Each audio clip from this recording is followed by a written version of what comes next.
Now, an emergency meeting of the UN Security Council is underway right now in New York, where they are discussing Syria. Let's take a look at some live pictures for you. Russia's envoy Vitaly Churkin spoke briefly earlier at the session, saying that all militants will be out of Aleppo within a matter of just hours. We can see Samantha Power there speaking now for the US.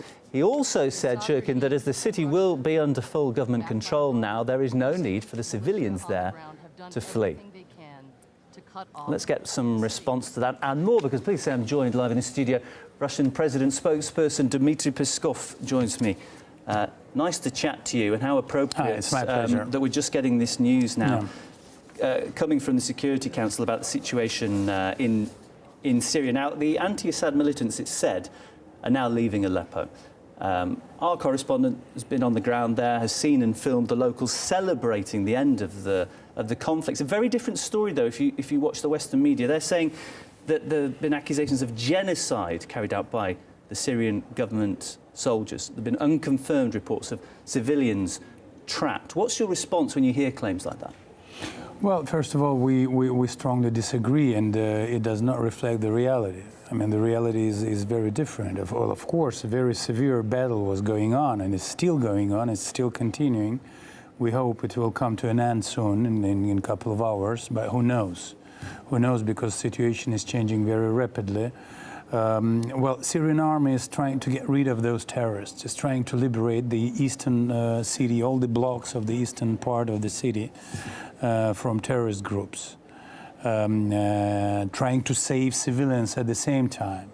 Together with the Russian specialists, they're trying to accommodate those thousands and thousands of civilians who are coming, who are surviving from that area. So it's a very complicated process, because, well, you know probably that majority of those people were held as a life shield by the terrorists, and it was a very complicated situation. I mean, from one hand, you have to continue the battle. From the other hand, you have to avoid any casualties among humans. But war is a war, you know. It's very severe. But all those rumors about genocide, about whatever, about slaughter, manslaughter, it's nonsense. It's nonsense. Syrian army is doing its best just to get rid of the terrorists, and you know that your war with terror is something that you have to complete. You have to ensure that your efforts come to its logical end. Okay, I'd like to ask you now about Russia-US relations. Yeah. Typically very thorny, but there's some hope for the future. Particularly so, you would think, with Donald Trump announcing his nomination for the next Secretary of State, Rex Tillerson. Now, this is a man who's done business deals in the past with Russia, so he has some connections there. I would have thought this would be a positive thing, the fact that he's shown he can work with, you know, one of the biggest Russian businesses in existence, and yet his nomination's been met with criticism. In fact, it seems that any connection to Russia is viewed as a negative when you watch the media and listen to many of the politicians out there. Is it possible for Donald Trump to try and forge closer relations between the two countries in that climate of negativity? Well, you know, we do hope that all those statements that were made by President-elect Trump about his readiness to reconnect a dialogue between the States and Russia, that all those statements will come true. That he will realize all these statements into reality. Listen, we have a very poor conditions in our bilateral relations. Meanwhile, the US and Russia, they have a special responsibility for security in the world. They have a special responsibility for cooperation in combating terror. Neither America nor the Russian Federation can win the battle with terror on their own. It can be achieved only through a very deep level of cooperation and real interaction. So, about Mr. Trump, we hope for the dialogue. Our president, Mr. Putin, has said numerous times that we are seeking the dialogue with the United States. We're looking forward to establish this dialogue, to relaunch relations in different spheres, including the sensitive ones, to relaunch our trade and economic cooperation, because this is the only way that is logical. Why do you think there is that resistance, though? Like you said, there's so many reasons for the countries to work together, and yet it seems like there are a lot of people who don't want that in the US. Well, unfortunately, a lot of people, they are accustomed to a configuration of cooperation when one country is an owner and the other one is a country that is, let's say, listening to the orders. So, and then the main principles that that is close to President Putin and that he's insisting on is a mutually beneficial cooperation. Cooperation that takes into account interests of both sides, not only of one side. And when those lots of people that you have mentioned, when they understand that Russia is not a country that that will continue to agree to that scheme of cooperation, of course they are doing their best to prevent any attempts to get rid of this situation. You work obviously very closely with Vladimir Putin, so I'd like to ask you a little bit about how he responds in certain situations. For example, Western publications just love, in the last 12 months, loved using his image on magazines, newspapers, invariably in a negative light, sometimes even mocking him. How does the president respond to that? Is he insulted? Does he kind of laugh it off? Does he even see the funny side sometimes? Well, he's extremely resistant to that kind of stuff. He never pays attention to that. He does pay attention to the way his thoughts, his statements are being presented in the West. This is important for him. And he's really disappointed when he's being misinterpreted or mispresented. And this happens, unfortunately, very frequently. But he doesn't pay attention to that kind of stuff. Does he perceive it, because there is so much of it, does it perceive this constant negative message as a kind of Russophobia? Yes, of course. Russophobia is obvious. It's obvious. Well, it is being well orchestrated and very carefully orchestrated, not to give a slightest chance for this high degree of Russophobia to slow down, to decrease. I mean, lots of people are working on that and doing it quite professionally, we have to admit it. Well, speaking of attacks on the president, not just the president, the Russian government as a whole has been attacked very much, especially during the US presidential elections, the accusation being that Russia meddled, interfered with trying to pick the winner that it wanted. Now there are rumours surfacing in the German media that Russia will allegedly try to do the same there. So basically you've got the Kremlin accused of picking the person it wants in power in the US and expected to do the same in Germany. How do you respond that Russia's trying to control both sides of the Atlantic? Well, listen, it's nonsense. It's nothing but nonsense. Well, to use Russia as a tool in election campaign is something that we hate and something that we cannot approve. Of course, we understand that there are some people who are ready to victimize bilateral relations with Russia for the sake of election campaign, to get rid of a competitor in election campaign and then to support another candidate. But it doesn't actually. What is interesting, it doesn't bring results.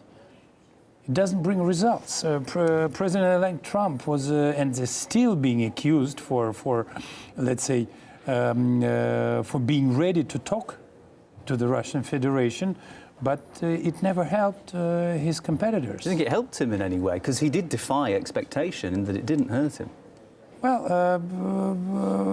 you know, I mean, just in the sense, maybe people realised how ridiculous the claims were. Maybe it kind of damaged the people. All those rumors, all those fake, I should say it's fake information about those attempts of so-called Russian hackers to intrude into election campaign, to hack databases, to hack electronic mail, and so on and so forth. It's ridiculous. Maybe not everybody hates Russia quite so much, though. If we look at national elections that have been taking place around Europe already, some more to come, though. The indications are, though, that there are more Russia-friendly appointments being made, although that's being portrayed in some quarters that this is a new Putin coalition. Do you think the attitude to Russia is changing in parts of Europe? And if so, why? Well, I would strongly disagree with those who are saying that it's a kind of pro-Putin coalition is being formed in Europe. I would rather say that more and more sober, balanced, clever and patriotic people are having more chances in politics in their countries. Because people in Europe, people throughout the world, they are sick and tired of those giving empty promises, trying to do whatever is possible to keep power in their hands. Serious people, they're constructive and they're balanced in their approaches. And you know, there was one of, I don't remember exactly his name, it's one of British prime ministers who said that Britain does not have permanent allies and does not have permanent enemies. Only native interests are permanent for Britain. And I would rather say that this is the thesis that is applicable for all the countries in Europe and for Russia. Everyone is thinking about their national interests. And I'm sure the people are thinking the same in those countries. None of the countries' national interests dictates a necessity of, let's say, of language of sanctions, language of denying dialogue with other countries, language of spreading military infrastructures all over the continent. It contradicts with logic. This is the case. Okay, I'd like to ask you about something that it's just some news that has just broken, and it's an unfortunate example of where where politics crosses over into sport. People always try to keep the two separate, but unfortunately it does happen. News just come through that Sochi has been stripped of the chance to host the bobsleigh and skeleton world championships. This is obviously in relation to the allegations that there was state-sponsored doping in Russia, and as well as, you know, Russian athletes have been banned already from the Olympics. It seems that the punishment is now continuing. What do you think about this continuous Well, it's a very unfortunate development, and we are really sorry about that. We are sure that this is highly politicized decision. It is based on allegations that simply do not have a real basis under. And definitely Russia will continue through its authorities in charge of sports, other bodies, to protect its interests in a legal way. But I mean, the government is working to improve the situation, presumably. Well, of course, there is a special commission here in Russia. It's an independent commission headed by Mr. Smirnov that is working on a national plan of improving the system of anti-doping activities. But of course, decisions like that, it is something that we disapprove and that we disagree with. I mean, we have always been against mixing up sports and politics. And one last question for you. Turkey and Russia, been a rocky road over the last year or so, friends again, but they don't exactly see eye to eye all the time when it comes to Syria. Do you foresee that being a problem in the future in relations between the countries? Well, our president, Mr. Putin, is in a very close dialogue with President Erdogan. And what is important for us is that we are in a very good process of exchange of information in Syria. It's a very good cooperation on the level of our diplomats and also our military personnel. And then what is even more important is that we share the ideals of territorial and political integrity of Syria that should be ensured. We all stand for a united Syria and for political solution of Syrian problems. We do understand that there is no way for solving Syrian problem by military means. Okay, you're a very busy man, so I appreciate you coming in and responding to some of the events that have broken today. Many thanks. Our guest is now Dmitry Peskov, Press Secretary to the Russian President. It was my pleasure. Thank you.